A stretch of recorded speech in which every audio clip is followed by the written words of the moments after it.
Everyone, welcome to my channel Judiciary with Anusha. Today we are going to deal with Order 7. Order 7 one of the most important order है. अब देखिए Order 7 किसके बारे में deal कर रहा है. Order 7 डील करता है प्लेंट के बारे में.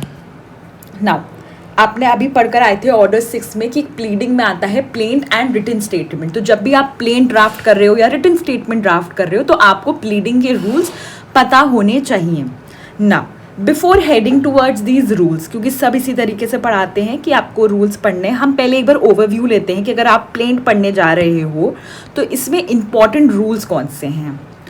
Again and again I am repeating the same thing कि जो इंपॉर्टेंट रूल्स हैं वो प्रिलिम्स एंड मेंस ओरिएंटेड है. मतलब ये तो आपको करना ही है. अगर आप ऑर्डर में अगर जैसे आप प्लेंट पढ़ रहे हो तो ये तो पढ़ना ही है. क्या बाकी रूल्स हम ना पढ़े? नहीं, आपको सबको रीडिंग मारनी है क्योंकि क्वेश्चंस कहीं से भी आ सकते हैं, लेकिन ये सॉलिड पॉइंट है कि यहाँ से आने की प्रोबेबिलिटी ज़्यादा है. सी इंपॉर्टेंट रूल्स क्या हैं? रूल 1 एंड 2 है, रूल 10 है, रूल 11 है. रूल 1 क्या है ये भी पता होना चाहिए क्योंकि क्वेश्चंस अगर आप यूपी जुडिशरी को ध्यान से देखो या किसी भी जुडिशरी को ध्यान से देखो तो दो तरीके के क्वेश्चंस पूछ रहे हैं. वो एक तो टाइम पीरियड से रिलेटेड, ठीक है. दूसरा क्या इससे क्वेश्चंस पूछ रहे हैं कि ये चीज़ कहाँ पर मेंशन्ड है, कौन से रूल में मेंशन्ड है. See whatever I am teaching और doing I am keeping in mind the PYQs कि किस तरह के क्वेश्चंस पूछे जा रहे हैं. और जब आप एक दो बार रीडिंग करते हो ना आप खुद एनालाइज कर पाते हो कि हाँ ये चीज़ इंपॉर्टेंट है. Now Order 7 Rule 1 talks about particulars to be contained in plaint. ये आ चुका है, प्रीवियस ईयर क्वेश्चन है कि आपको बताना है कि Order 7 Rule 1 किसको डील करता है. मैच द फॉलोइंग में बेसिकली क्वेश्चंस आते हैं यूपी PCSJ के. फिर दूसरा है, इससे अभी तक क्वेश्चंस नहीं आए but this is very important part of plaint. ये तो मेंस में आप देखोगे ही कि इसमें आंसर राइटिंग आता है, बट अभी तक कोई भी क्वेश्चंस रिटर्न ऑफ प्लेंट या रिजेक्शन ऑफ प्लेंट से नहीं पूछा गया है, तो इसकी प्रोबेबिलिटी अब ज़्यादा है. रूल 10 बात करता है रिटर्न ऑफ प्लेंट की और रूल 11 बात करता है रिजेक्शन ऑफ प्लेंट की. तो अगर आपने प्लेंट में जैसे होता है ना रिविजन कर रहे हो आप कि अब ये करके चले जाएं, तो ये आप इस पर फोकस कर सकते हो. You can mark this as important in your bare act. Now let's move to the rules. देखो particulars to be contained in plaint. एक आपकी प्लेंट है, ये मान लेते हैं प्लेंट है. तो इस प्लेंट में आपको, ये आपकी प्लेंट है, इसमें आपको यहाँ पर क्या लिखना है? Name of the court. फिर यहाँ पर आपको लिखना है नेम, डिस्क्रिप्शन और कहाँ रहते हैं प्लेंटिफ. फिर अगेन यहाँ यहाँ और यहाँ आप लिखोगे डिफेंडेंट के बारे में. सो ये आपका मेंस का तो क्वेश्चन है ही. प्रीलिम से भी क्वेश्चन आता है कि क्लॉज सी में क्या लिखा हुआ है, क्लॉज बी में क्या लिखा हुआ है. तो आपको एज अ फ्लो चार्ट इसको याद करना पड़ेगा कि पहले तो नेम ऑफ द कोर्ट है, ठीक, नेम ऑफ द कोर्ट. फिर name, description, place of residence of the plaintiff. अब प्लेंटिफ को मेंशन किया तो डिफेंडेंट को हमें मेंशन करना पड़ेगा. The name, description, place of residence of the defendant. अब अगर प्लेंटिफ या डिफेंडेंट माइनर है या अनसाउंड माइंड का है तो वो भी स्टेट करना पड़ेगा, क्योंकि अगर माइनर है तो नेक्स्ट फ्रेंड उसके बिहाफ पे स्यू करता है, इसीलिए ये चीज़ मेंशन कर दी गई है. नाउ द फैक्ट कॉन्स्टिट्यूट, सबसे इंपॉर्टेंट चीज़ है कॉज ऑफ एक्शन. अगर आपने कॉज ऑफ एक्शन ही नहीं लिखा है तो फिर आपका जो प्लेंट है वो रिजेक्ट हो सकता है. अगेन इसको अगर ध्यान से देखोगे तो आप रिजेक्शन ऑफ द प्लेंट को और अच्छे से समझ पाओगे कि ये होना ज़रूरी है. पहले तो आपने क्या किया, ये आपका प्लेंट था, यहाँ पर आपने कोर्ट का नाम लिखा, यहाँ पे प्लेंटिफ लिखा, डिफेंडेंट लिखा, अगर वो लोग माइनर है तो बताया. फिर यहाँ पर अब आपने लिखा है कॉज ऑफ एक्शन कि क्यों आ रहे हो आप कोर्ट में. कुछ तो कॉज ऑफ एक्शन हुआ होगा जिसकी वजह से आप सूट इंस्टीट्यूट कर रहे हो. As soon as you write the cause of action, now you have to explain the jurisdiction कि मैं इस कोर्ट में इसलिए आ रहा हूँ क्योंकि इस कोर्ट का jurisdiction है. jurisdiction very important. ये आप कहाँ पढ़ोगे? ये आप सेक्शन 1 में पढ़ते हो या आप सेक्शन 6 में पढ़ोगे, ये आप सेक्शन 15 से लेकर सेक्शन 25 तक डील करोगे. ये इतना इम्पॉर्टेंट है. See now the relief which the plaintiff claim. अब आपने पहले कॉज ऑफ एक्शन बता दिया कि भैया मेरे साथ ये दुर्घटना हुई है, this is why I am coming. Jurisdiction बता दिया, इसीलिए मैं आपके पास आ रहा हूँ, ये भी मैंने क्लियर कर दिया. अब मुझे आपसे क्या चाहिए? मुझे आपसे चाहिए रिलीफ, ठीक है. Now as soon as you write the relief, अब हो सकता है कि plaintiff has allowed set off या relinquish a portion of his claim. Set off, अभी आप पढ़ोगे ऑर्डर 8 में, I will tell you there, relinquish a portion of his claim.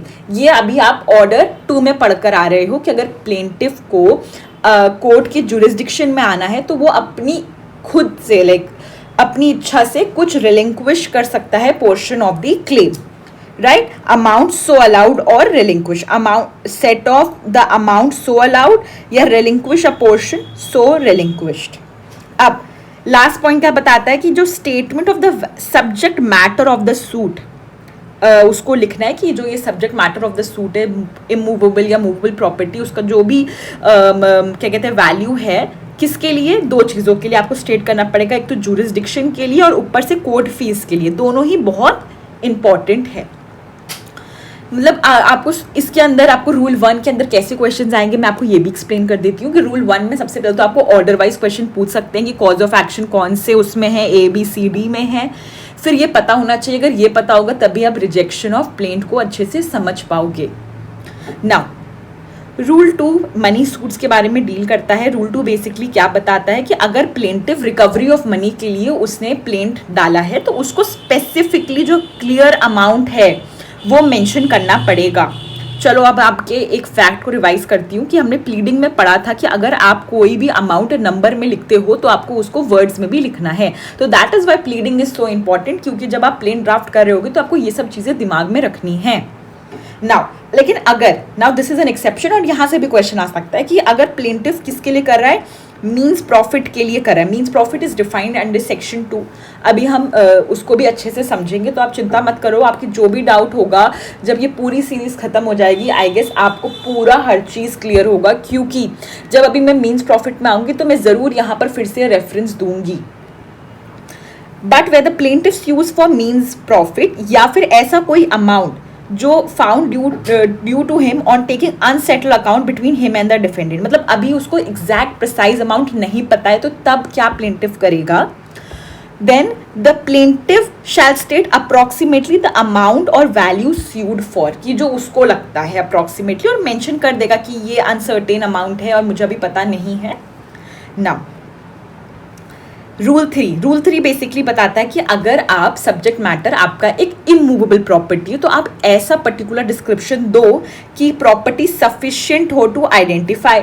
सिर्फ आपको अपनी बैराट को ना पूरा मार्क नहीं करना है, पूरी गंदी नहीं करनी चाहिए आपको, बस ये जो इंपॉर्टेंट कीवर्ड होता है ना कि जब आप उसको एक रीडिंग मारो तो आप समझ जाओ अच्छा इमूवेबल प्रॉपर्टी है, तो उसको आप प्रॉपरली सफिशिएंटली डिस्क्राइब कर दो जिससे कि हम आइडेंटिफाई कर सकें। अब अगर प्लेंटिफ स्यू करा एज रिप्रेजेंटेटिव, अगेन कौन सा ऑर्डर है, order 1 rule 8। Please keep on revising like this, ऐसे ही आपको पता चलेगा कि देखो कितना इंपॉर्टेंट है। एंड ऑल्सो जब आप लिंक करोगे मेंस में लिखोगे तो आप ऐसे लिंकेज भी कर सकते हो। तो अगर प्लेंटिफ स्यू करा है रिप्रेजेंटेटिव कैरेक्टर में प्लेंट में, तो 2 चीजें उसको दिखानी पड़ेगी। And actually you can write this in representative suit कि उस प्लेंटिफ का एक एक्चुअल एग्जिस्टिंग इंटरेस्ट है उस सब्जेक्ट मैटर में और उसने स्टेप्स लिए हैं जो भी नेसेसरी स्टेप्स थे to enable him to institute a suit concerning it. तो ये यहाँ पर मतलब इंपॉर्टेंट है, लेकिन आप अगर इसको ऑर्डर 1 और रूल 8 से कनेक्ट करो तो कितना अच्छा लगेगा ना। उसको ये भी शो करना पड़ेगा अपने प्लेंट में कि डिफेंडेंट जो है वो इंटरेस्टेड है इस क्लेम में और वो लाइबल होना चाहिए मेरे इस जो भी मैं प्लेंट लिख रही हूँ उसको आंसर करने के लिए। अब लिमिटेशन लॉ, बेसिकली ये भी बहुत इंपॉर्टेंट फैक्ट है और ये आपका रिजेक्शन में भी हाईलाइट होगा। एक लिमिटेशन एक्ट करके आपका लॉ है जिसके अंदर एक पर्टिकुलर मतलब एक लिमिटेशन दे रखी है। अगर सिविल सूट है तो आपको इतने ईयर में आना है, क्रिमिनल लॉ है तो इतने ईयर में आना है, टॉर्ट का कोई केस है तो इतने में आना है। आई गेस क्रिमिनल का नहीं लिखा है उसमें। लिमिटेशन में जैसे सिविल हो गया, इमूवेबल प्रॉपर्टी हो गया, मूवेबल प्रॉपर्टी हो गया, टॉर्ट हो गया, तो उसमें आपको कितने टाइम में आना है वो लिखा हुआ है। तो अगर आप उतने टाइम में नहीं आते हो तो आप बार कर दिए जाते हो। तो वही चीज़ है। तो अगर आप उसके बाद आ रहे हो, जो पीरियड दे रखा था फॉर इंस्टेंस 2 years दे रखा था और आप 2 years and 5 months के बाद आ रहे हो, तो आपको स्पेसिफिकली रीज़न लिखना पड़ेगा कि ऐसा क्यों हुआ, ऐसा कौन सा कॉज था जो आपको प्रिवेंट किया कि आप कोर्ट नहीं आ पाए।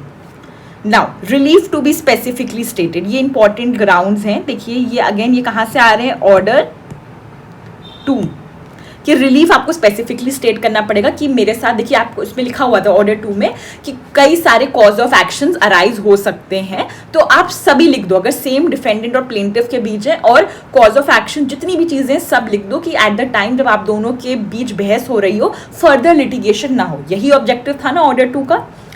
प्लीज प्लीज जब भी आप पढ़ रहे हो उसको रिवाइज करते चलो, तो खुद ही एक स्टोरी लाइन आप क्रिएट कर पाओगे ना। तो आपको every plain shall state specifically the relief which the plaintiff claim, इधर कि मुझे ये इस कॉज ऑफ एक्शन के लिए ये रिलीफ दे दो, और अगर आप ये रिलीफ नहीं दे पा रहे हो तो मुझको ऑल्टरनेटिव, अगर ये ना दे पा रहे हो तो ये दे दो। फिर हर ग्राउंड का that the plaintiff seeks relief in respect of, अगर बहुत सारे क्लेम्स हैं राइट, या बहुत सारे कॉज ऑफ एक्शन, तो उसके सेपरेट और डिस्टिंक्ट आप रिलीफ मांगो। अब ये इंपॉर्टेंट है, देखिए अभी आप ऑर्डर 5 में समन पढ़कर आए और आपने देखा कि जब हम प्लेंटिफ को, डिफेंडेंट को समन भेजते हैं तो हम उसको एक कॉपी ऑफ प्लेंट भी भेजते हैं। तो कॉपी ऑफ प्लेंट कौन करवा के देगा? वो प्लेंटिफ करवा के देगा। और अगर प्लेंटिफ नहीं करवाता है तो अगेन रिजेक्शन ऑफ सूट का भागीदारी बन जाता है, rejection of plaint. Where the court orders that the summon be served on the defendant in the manner provided this, it will direct the plaintiff to present as many copies of the plaint on plain paper as there are defendant within 7 days from the date of such order, along with requisite fees for the service of summon. Again, अब क्या चीज़ इसको important बना देती है वो है इसकी timeline. ठीक है, इसकी टाइमलाइन ने इसको क्या कर दिया है? important बना दिया है। बस ऐसे अगर आपने पढ़ लिया तो अब आपको पता है कि इस चीज़ें मुझे not only I have to focus this, now this becomes important, क्योंकि यहीं से ग्राउंड बन रहा है रिजेक्शन का, और ऑल्सो कि एक टाइम पीरियड भी मेंशन कर दिया गया है। Now comes the very very important, जैसे मैंने आपको स्टार्टिंग ऑफ द क्लास में बताया था, रिटर्न ऑफ प्लेंट। पहले तो आपको पता होना चाहिए रिटर्न ऑफ प्लेंट का ऑब्जेक्टिव क्या है, रिटर्न ऑफ प्लेंट में एक्चुअली होता क्या है, क्यों हो रहा है रिटर्न ऑफ प्लेंट, और फिर उसका आगे का प्रोसीजर बता रखा है बस। Now, just wait a second, guys. Yes. Subject to the provision of Rule 10A, Rule 10A को भी देखते हैं, जो plaint shall at any stage of the suit be returned to the present, at any stage of the suit be returned to be presented to the court in which the suit has been instituted. तो basically ये question आ चुका है कि कब return of plaint हो सकता है, कौन सी प्रोसीडिंग के कौन से टाइम पे, तो eight any stage of the suit. Now, explanation क्या है कि the court of appeal या फिर revision में direct after setting aside the decree passed in a suit the return of the plaint under this sub rule. तो मतलब क्योंकि इसको और अच्छे से explain कर रहे हैं कि हमने लिखा था at any stage of the suit, तो अपील और रिविजन के टाइम पर भी, क्योंकि अपील और रिविजन के टाइम पे डिक्री तो आ जाती है, तो डिक्री को सेट असाइड करेंगे और फिर प्रॉपर कोर्ट में भेजेंगे। अगर जब जज जो है वो रिटर्न कर रहा होता है प्लेंट, तो उसको डेट फॉर इस प्रेजेंटेशन की कब उसके पास आई थी और वो कब रिटर्न कर रहा है, पार्टीज जो प्रेजेंट कर रही है और ब्रीफ स्टेटमेंट की वो रिटर्न क्यों कर रहा है, ये this is the duty of the जज। नाउ अब power of a court to fix a date of appearance in the court where plaint is to be filed after its return. तो जो जज ने रिजेक्ट किया प्लेंट, रिटर्न किया, वो ही जज मेंशन कर देगा कि इस पर्टिकुलर डेट पर आप दूसरे जो प्रॉपर कोर्ट है वहां पर आप चले जाना। So where in any suit after the defendant has appeared, और कोर्ट की ओपिनियन है कि the plaint should be return, it shall before doing so intimate its decision to the plaintiff. Plaintiff को बताएगा कि यहाँ पर नहीं लगेगा, आपको दूसरे कोर्ट में जाना पड़ेगा। तो अब ये कुछ इंपॉर्टेंट चीज़ें हैं जिसको आप थोड़ा सा ध्यान रख सकते हो कि वेयर द इंटीमेटेशन इज गिवन, अगर आप प्लेंटिफ को ही बताया गया है तो plaintiff may make an application to the court कि प्लीज़ आप स्पेसिफाई कर दो कि किस कोर्ट में मुझे जाना है, और आप एक डेट भी फिक्स कर दो कि कब हमें अपीयर होना है, और प्लीज़ एक नोटिस दे दो मुझे और डिफेंडेंट को। जब ये एप्लीकेशन बन जाती है प्लेंटिफ को, the court shell before returning the plaint, तो अब कोर्ट क्या करेगा, ये लिख देगा कि फिक्स कर देगा डेट ऑफ अपीयरेंस, प्लेंटिफ और डिफेंडेंट को नोटिस दे देगा। अब जब नोटिस मिल गई है सब रूल 3 में, it shall not be necessary for the court in which the plaint is presented after its return to serve the defendant with summon for appearance in the suit unless the court for reasons to be. अब मतलब जब notice दे रहे हैं तो समन का तो basically objective यही होता था कि प्लेंटिफ को, डिफेंडेंट को पता चल जाए कि उसके खिलाफ एक केस हुआ है, अपनी डिफेंस तैयार करे। Now the defendant is already aware कि उसके खिलाफ केस हो गया है, अब उसको नोटिस में पता चल गया कि इस कोर्ट ना आकर इस कोर्ट में आओ, तो these are something just mere reading. अब the said notice shall be deemed to be a summon, बस इसमें और इन्होंने क्लियर कर दिया है। Where the application made by the plaintiff under sub rule 2 is allowed by the court, the plaintiff shall not be entitled to appeal against the order returning the plaint। अगर accept कर लिया तो फिर आप ये नहीं कर सकते हो। Now we'll move to another important rule, that is rejection of plaint। rejection of plaint कब कब हो सकता है? very very important। where अगर आपने cause of action ही नहीं mention किया है, ये क्वेश्चन आ चुका है कि कॉज ऑफ एक्शन की वजह से रिजेक्शन ऑफ प्लेंट है, ये कौन से सब क्लॉज में मेंशन्ड है, तो आपको बताना पड़ेगा कि ए में। वेदर रिलीफ क्लेम्ड, अगर आप जो रिलीफ क्लेम कर रहे थे वो अंडर वैल्यूड है, या तो जो आप रिलीफ क्लेम कर रहे थे वो प्रॉपरली वैल्यूड है लेकिन स्टैम्प पेपर्स इनसफिशिएंटली स्टैम्प है, या फिर आप लिमिटेशन लॉ से डिबार हो रहे हो। वेयर आपने डुप्लीकेट नहीं फाइल करी, डुप्लीकेट कहाँ मेंशन था? ऑर्डर 4 रूल 1 में कि आपको वो करना है। See this is how interlinking is important and this अभी हम पढ़कर आ ही रहे थे कि प्लेंटिफ अगर फेल कर देता है क्या कि उसको ड्यूरिंग द समन जितने भी डिफेंडेंट है उतनी कॉपीज देना पड़ेगा। तो यहाँ पर क्या वर्ड यूज हुआ है? डुप्लीकेट। यहाँ पे वर्ड क्या यूज हुआ है? कॉपीज। क्लियर? नाउ प्रोसीजर, जब एक प्लेंट रिजेक्ट हो जाती है तो जज शैल रिकॉर्ड एन ऑर्डर कि क्यों उसने ऐसा किया। अब the rejection of plaint on any ground here in before, इससे हियर इन बिफोर मतलब ये जो अभी पहले आपका रिजेक्शन ऑफ प्लेंट हुआ है, shall not preclude the plaintiff of presenting a fresh claim. मतलब यहाँ पर रेस जूडिकाटा, रेस सब जूडिस ये सब नहीं लग जाता है। अगर आपकी रिजेक्शन ऑफ द प्लेंट हो गई है तो आप फिर से एक फ्रेश सूट कर सकते हो। तो ये इंपॉर्टेंट बनता है कंसेप्ट। अब आता है डॉक्यूमेंट रिलाइड ऑन, यहाँ से भी क्वेश्चन आया है, मैं बता रही हूँ क्या क्वेश्चन है। Where a plaintiff sues upon a document or relies upon a document, किसी डॉक्यूमेंट की वजह से किसी डॉक्यूमेंट पर रिलाई करते हुए जो उसके पोजेशन में या power in support of his claim, उसको उस डॉक्यूमेंट को लिस्ट में मेंशन करना पड़ेगा। And shall produce in court when the plaint is presented by him, shall at the same time deliver the document and a copy thereof to be filed with the plaint. ये तो आप जब अभी आप written statement पढ़ोगे तो उसमें भी उसके डिफेंडेंट के लिए भी ये चीज़ मेंशन्ड है। इवन इन प्लीडिंग ऑल्सो आपने ये रूल पढ़ा होगा। Where any suit where any such document is not in the possession or power of the plaintiff, तो उसको ये भी मेंशन करना पड़ेगा। Now a document which ought to be produced in court by the plaintiff when the plaint is present or to be entered in the list to be added or annexed to the plaint but is not produced or entered accordingly shall not without the leave of the court be received in evidence, right? Now nothing in this rule shall apply to documents produced for the cross examination। ये आप Indian evidence act या भारतीय साक्ष्य अधिनियम जब पढ़ोगे तब और अच्छे से समझ में आएगा, right? Now where the suit is founded upon a negotiable instrument and it is proved that the instrument is lost and an indemnity is given by the plaintiff to the satisfaction of the court, कि मैं झूठ नहीं बोल रहा हूँ और document सच्ची में गुम हो गया है, the court may pass such decree as it would have been passed if the plaintiff had produced the instrument in court। तो ये चीज़ या तो बेसिकली अभी मुझे नहीं मिल रहा है कि कौन सा क्वेश्चन आया था, I let you know now. Rule 17 save in so far as in otherwise provided, एक banker book evidence act 1891 where the document on which the plaintiff sues an entry in a shop book or other account in his possession, the plaintiff shall produce the book or account at the time of filing together with the copy of the entry। क्योंकि आप अपनी पूरी की पूरी book तो दे नहीं दोगे तो एक कॉपी ऑफ एंट्री मिल जाए तो वो ज़्यादा बेनिफिट होता है। The court on such officer as it appoints shall forthwith mark the document for the purpose of identification after examining and comparing the copy with this। तो एग्जैक्टली इसमें basically यही लिखा है कि प्लेंटिफ को रिटर्न कर दी जाएगी बुक और उससे वो कॉपी से एक बार मैच कर लेंगे कि कॉपी और ओरिजिनल में कोई डिफरेंस तो नहीं है, फिर मार्क कर लेंगे और रिटर्न कर देंगे ओरिजिनल बुक सो दैट वो अपना जो पूरी शॉप है वो ना रोक के बैठे।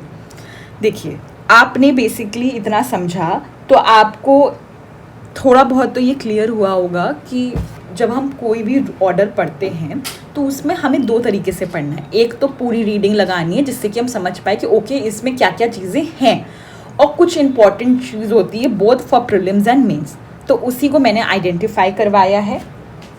कुछ MCQs मैं रीड करूँगी जिससे कि आप समझ पाओ। Yes, the question that I was talking about, सुनिए। The documents on which the plaintiff relies upon in support his claim shall be filed by him in the court. A. Along with the plaint. B. Within 7 days from the date of order by the court for issue of summon. C. On the date fixed for forming of issues by the court. D. At the time or before the hearing of the suit. So the correct answer is कि जब भी where the plaintiff sues upon a document or relies upon document in his possession of power in support of the claim, he shall enter such document in a list and shall produce in the court when the plaint is presented by him.